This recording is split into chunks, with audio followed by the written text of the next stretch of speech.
तो आज देखेंगे क्लास 6 ही है, लेसन नंबर 3 जियोग्राफी एनसीईआरटी के बेस पर देखेंगे। तो इसमें मूवमेंट ऑफ द अर्थ के बारे में, चैप्टर का नाम है मूवमेंट या motion of the earth, motion of the earth. अब कितने प्रकार का मोशन होता है अर्थ पे? तो 2 प्रकार का होता है। पहला होता है रोटेशन और दूसरा होता है रिवोल्यूशन। ठीक है, तो जब अर्थ अपने ही एक्सिस पर घूमता है तो उसको क्या बोलते हैं? रोटेशन। ठीक है, और जब अर्थ सन के अराउंड घूमता है तो इसको क्या बोलते हैं? रिवोल्यूशन। मान लीजिए कि अर्थ है और ये इसी पर घूम रहा है यहीं पे, तो इसको क्या बोलेंगे? इसको बोलेंगे हम लोग रोटेशन। लेकिन मान लीजिए ये अब सन है ये, और ये क्या है? अर्थ है। अब ये चारों तरफ सन के अराउंड घूमता है तो इसको क्या बोलते हैं? रिवोल्यूशन। ठीक है, तो इसके बाद है ऑर्बिट। और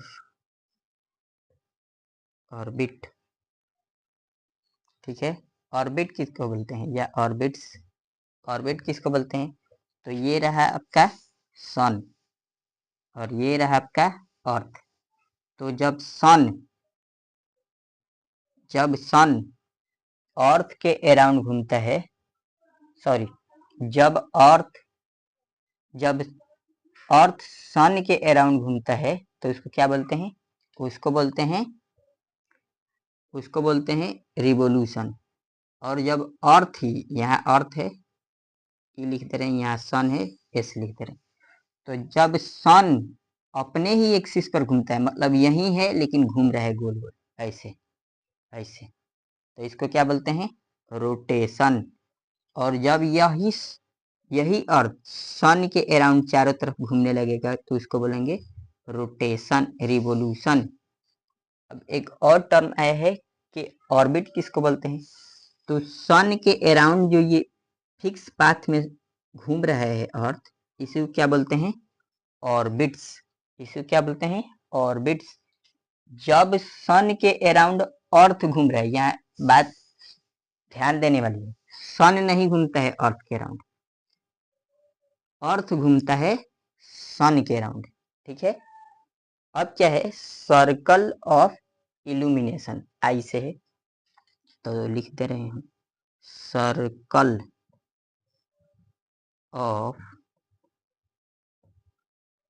इल्यूमिनेशन,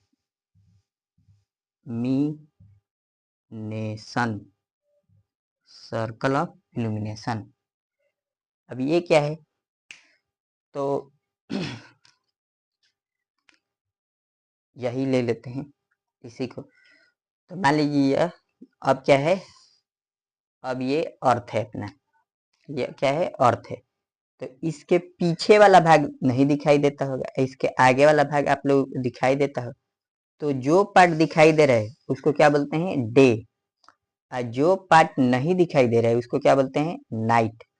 और ये डे और नाइट को जो फिनोमिना होता है उसको क्या बोलते हैं? Circle of illumination.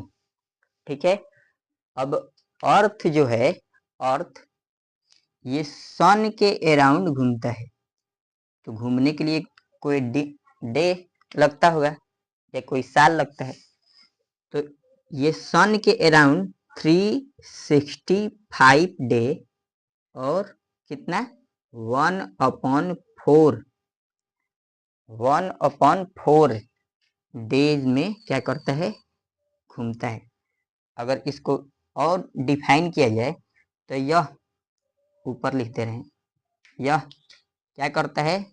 365 डे तो लेता ही है, और ये डे हो गया, उसके बाद क्या होता है? 6 आवर्स एक्स्ट्रा लेता है।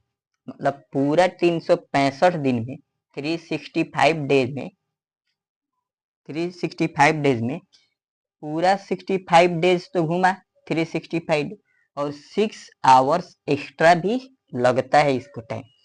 इसी वजह से ये वाला 6 आवर जो ज्यादा हो रहा है, इसी के वजह से जो फेब्रुवरी मंथ होता है वो कितना दिन का होता है, हर 4 साल पे क्या होता है,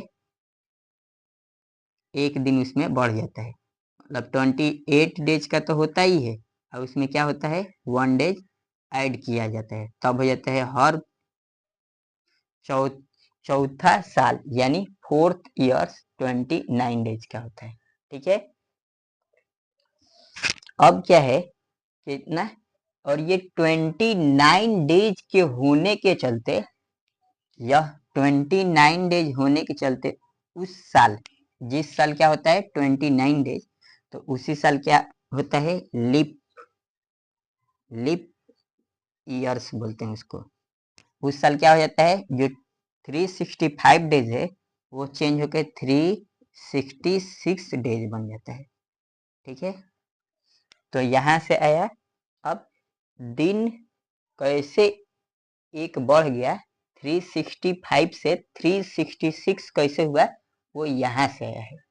ठीक है, तो इसमें कंफ्यूज नहीं होना है। ठीक है, तो अर्थ में दो तरह का मूवमेंट होता है, एक होता है रोटेशन, एक होता है रिवोल्यूशन, ऑर्बिट।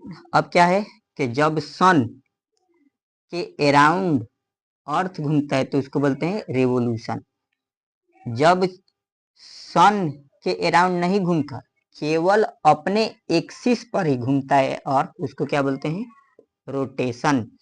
और जब अर्थ सन के अराउंड एक फिक्स पाथ में मूवमेंट करता है, घूमता है इसके चारों तरफ, तो उसको क्या बोलते हैं ऑर्बिट।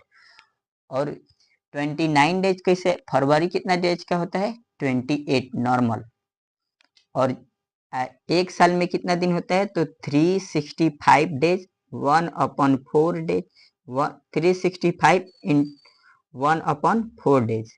ठीक है, अब 365 तो सिंपल में लिखा गया, तो 365 डेज होता है, 1/4 का मतलब है 6 आवर, और ये 6 आवर हर साल, हर 4 साल पे, हर 4 साल पे क्या होता है 29 डेज का हो जाता है। और 29 डेज के चलते उस साल क्या हो जाता है लीप ईयर्स बन जाता है। लीप ईयर्स में कितना दिन होता है तो 366 डे होता है। ठीक है, तो इतना आप लोगों को समझ में आ गया होगा। ठीक है दोस्त, थैंक यू सो मच।